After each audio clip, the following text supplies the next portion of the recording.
कहानी है मीना की। मीना जो तिलकपुर में रहने वाली थी। मीना सुंदरता में पूरे गांव में सबसे सुंदर थी। मीना की सुंदरता को देखकर काफी रिश्ते भी आते थे और उसकी माँ की वजह से वह रिश्ते अक्सर टूट जाया करते थे। दरअसल मीना की माँ सौतेली थी। मीना की अपनी सगी माँ का देहांत बचपन में ही हो गया था, जिस वजह से मीना के पिता ने राधा नामक लड़की से दूसरी शादी की और उससे उन्हें एक बेटी हुई जिसका नाम था रिया। मीना रिया से बहुत प्यार करती थी।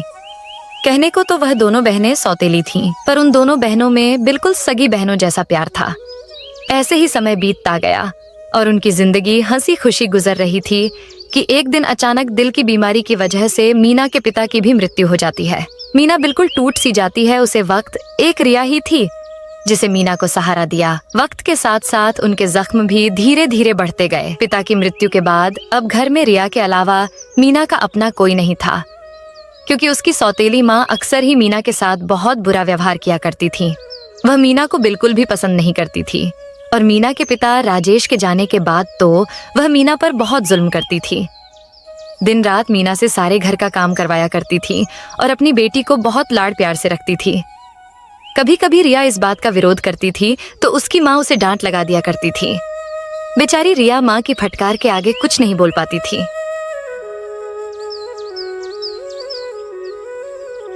अरे मीना कहाँ मर गई? जी माँ, अभी आई।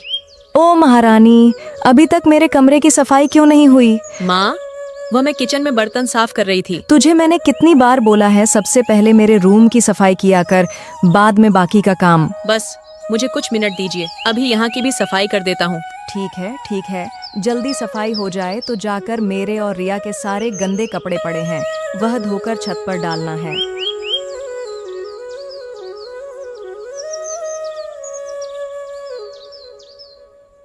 माँ, मैंने सारे कपड़े धोकर छत पर डाल दिए हैं। क्या मैं अब खाना खाने जाऊँ? नहीं, अभी नहीं। पहले जाकर लाल की दुकान पर से राशन का सारा सामान लेकर आ, इसके बाद ही तुझे खाना मिलेगा। माँ, आप मुझे दे दीजिए पैसे, मैं लाल के दुकान से राशन ले आता हूँ। तू बीच में मत पड़, तू जाकर अपनी पढ़ाई पर ध्यान दे। अभी तू इतनी बड़ी नहीं हुई है कि तू घर के काम करें। अब तू खड़ी खड़ी मेरा मुंह क्यों देख रही है? जाकर जल्दी से लाल की दुकान से राशन लेकर आ।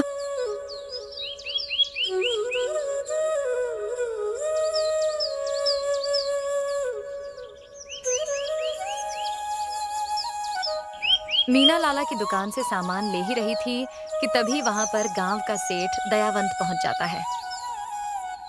अरे मीना, तुम यहाँ क्या लेने आई हो? अरे लाला भाई, कितना हिसाब हुआ है मीना का?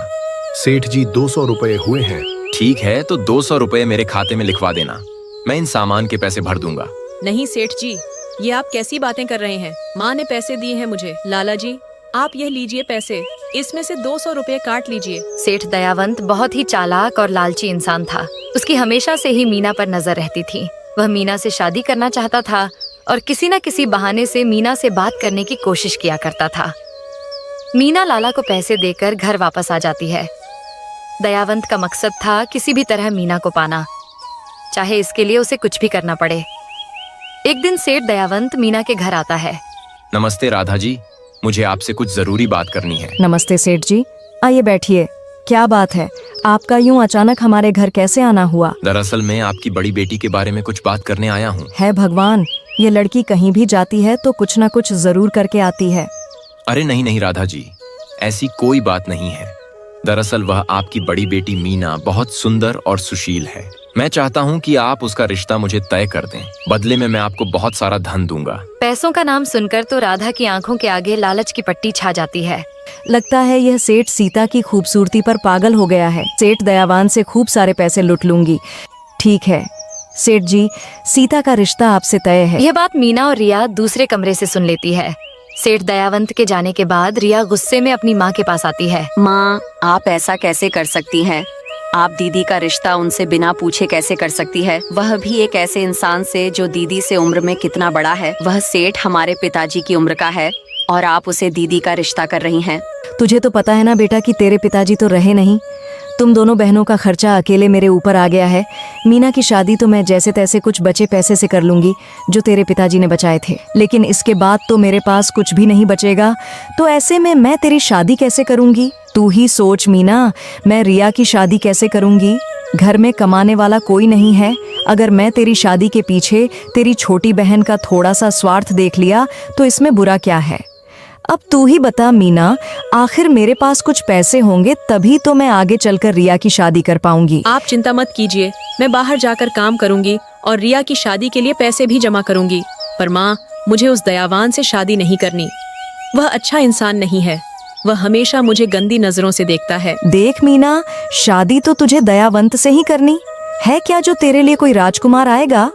जो मैं चाहूंगी, और मुझे इस बारे में तुम दोनों से कोई बहस नहीं करनी। मीना और रिया माँ के लिए हुई इस निर्णय से बहुत दुखी थीं। मीना किसी भी हालत में दयावंत से शादी नहीं करना चाहती थी। इसके लिए वो दोनों मिलकर योजना बनाई। अगले दिन मीना सेठ दयावंत के घर जाती है। दयावंत मीना को अपने घर देख बहुत हैरान होता है। अरे मीना जी, कैसे आना हुआ आपका इस गरीब के घर? आई बैठिए, हम आपकी खातिरदारी के लिए कुछ लेकर आते हैं। मैं आपके घर कुछ खाने के लिए नहीं आई हूँ। मुझे अपनी माँ से पता चला कि आप मुझसे शादी करना चाहते हैं। मैं तो आपको अपने पिता की समान समझती थी, पर मुझे अभी पता चला कि आप तो मुझे किसी और ही नजरों से देखते हैं। लेकिन अगर आपको मुझसे शादी करनी है तो आपको मेरी एक शर्त माननी होगी। एक विशेष हार देना होगा जो गांव के बड़े मंदिर में रखा हुआ है। वह हार बहुत ही कीमती और अनमोल है। अगर वह हार आप मुझे लाकर दे दे तो मैं आपसे शादी करने के लिए तैयार हूँ। लेकिन तुम्हें वह हर ही क्यों चाहिए? तुम मुझे एक बार शादी कर लो, मैं तुम्हें ऊपर से लेकर नीचे तक गहनों से भर दूंगा। आप मेरे लिए इतना सा भी नहीं कर सकते हैं। अगर ऐसी बात है तो समझो वह तुम्हारे, मैं तुम्हें लाकर दूंगा। मुझे 2 दिन का समय दो। सरपंच जी को मंदिर में 2 दिन बाद होने वाली चोरी की खबर देता है। मीना, तुम्हारी खबर पक्की है ना कि 2 दिन बाद मंदिर में भगवान शिव जी के विशेष हार की ही चोरी होने वाली है? सरपंच जी, 2 दिन बाद उस मंदिर में हार की चोरी होगी। मैंने कुछ बदमाशों को यह बात करते हुए सुना था। ठीक है मीना, तुम निश्चिंत होकर घर जाओ, आगे का सब काम मैं संभाल लूंगा। मीना घर चली जाती है और 2 दिन बाद अमावस की रात को सेठ दयावंत चोरी से मंदिर में घुस जाता है और मंदिर से हार चुराने की कोशिश करता है। मंदिर में पहले से सरपंच जी के साथ उनके कुछ आदमी छुपे हुए थे। जैसे ही सेठ दयावंत हार चोरी करता है, चोरी करते ही उन्हें पकड़ लेते हैं। सरपंच जी दयावंत को गिरफ्तार करवा देता है। आखिरकार दयावंत के लालच और बेईमानी का अंत हुआ। अरे यह लड़की कहाँ चली गई? कहीं भाग तो नहीं गई? मेरे तो सारे किए करे पर पानी फिर जाएगा। अगर यह लड़की भाग गई तो। राधा बड़बड़ा ही रही थी, तभी उसकी नजर घर आ रही मीना पर पड़ती है। बेटा, तुम कहाँ चली गई थी? मैं कब से परेशान हो रही थी। कम से कम बात करके तो जाना चाहिए था ना। ये माँ को अचानक से क्या हो गया? माँ ने आज तक तो मुझसे कभी इतने प्यार से बात नहीं की। मीना राधा को सारी बात बताती है कि किस तरह उसने सेठ दयावंत को सबक सिखाया। हे भगवान, आज उसने उसे दयावंत को जेल में भेज दिया। कल कहीं अगर उसने मेरे खिलाफ पुलिस में कंप्लेंट कर दी कि मैं इसकी शादी उसे अधेड़ उम्र के दयावान से जबरदस्ती करवा रही थी, तो भगवान जाने मेरा क्या हाल होगा। राधा मीना के सामने खुश होने का दिखावा करती है। हाँ बेटा, यह तो तूने बहुत अच्छा किया। मैं तो उसे बहुत अच्छा इंसान समझ रही थी, लेकिन वह तो बहुत बड़ा चोर निकला।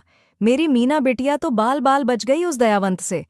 अच्छा जा बेटा, अब तू अपने कमरे में आराम कर ले, थक गई होगी ना। मीना अपने कमरे में चली जाती है। इस लड़की ने तो मेरे सारे की कराई पर पानी फेर दिया। इतना अच्छा खासा पैसा हाथ में आ रहा था और इस लड़की की वजह से अब मुझे कुछ नहीं मिलेगा, लेकिन इसकी भरपाई मैं इस लड़की से जरूर करूंगी।